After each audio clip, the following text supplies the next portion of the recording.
প্রিয় শিক্ষার্থী বন্ধুরা, আসসালামু আলাইকুম। আশা করি তোমরা সবাই ভালো আছো। তো আজকে আমি তোমাদের সপ্তম শ্রেণীর স্বাস্থ্য ও সুরক্ষা প্রথম অধ্যায়ে দেখতে পাচ্ছ নিরাপদ ও সুষম খাবার খাই সুস্থ সবল জীবন পাই অধ্যায়ে আমরা দ্বিতীয় পৃষ্ঠার যে ছকটি রয়েছে যে দেখতে পাচ্ছ এই ছকটি যে দ্বিতীয় পৃষ্ঠার যে ছকটি রয়েছে আমরা এই ছকটি আজকে সমাধান করাবো। তো দেখতে পাচ্ছ এখানে বলেছে যে শিক্ষকের নির্দেশনা অনুযায়ী নিচের ছকে আমরা পরিবারের খাদ্য তালিকা তৈরি করে, অর্থাৎ বলেছে সকালে কীরকম খাদ্য খায়, দুপুরে কীরকম খাদ্য খায়, রাতে কীরকম খাদ্য খায় সেই সম্পর্কে একটি তালিকা তৈরি করতে বলা হয়েছে। তো চল যাই আমরা ছকটি পূরণ করি। তো তার আগে একটা কথা বলে রাখি, তোমরা এখনও যারা আমাদের চ্যানেলটি সাবস্ক্রাইব করোনি চ্যানেলটি সাবস্ক্রাইব করে আজও আমাদের সদস্য হয়ে যাও। তো চলো যাই, শুরু করা যাক।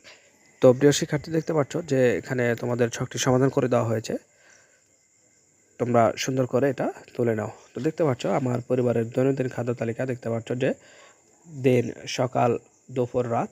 দিন একে দেখতে পাচ্ছ রুটি সবজি ডিম চা, ভাত মাছ সবজি ডাল সবজি খিচুড়ি সালাদ। তারপরে দেখতে পাচ্ছি দিন দুয়ে যে পরোটা কলিজা ভুনা চা ভাত সবজি ছোট মাছ সালাদ। এরপর দেখতে পাচ্ছি ভাত মাংস ফল। তোমরা সুন্দর করে এটা তুলে নাও। তো প্রিয় শিক্ষার্থী, আমরা কিন্তু ক্লাস 1 থেকে শুরু করে ক্লাস 10 পর্যন্ত সকল শ্রেণীর সকল সাবজেক্টগুলো আমরা সমাধান করে আসছি। তোমরা চাইলেই কিন্তু সেগুলো দেখে আসতে পারো। তো ভালো থেকো, আল্লাহ হাফিজ।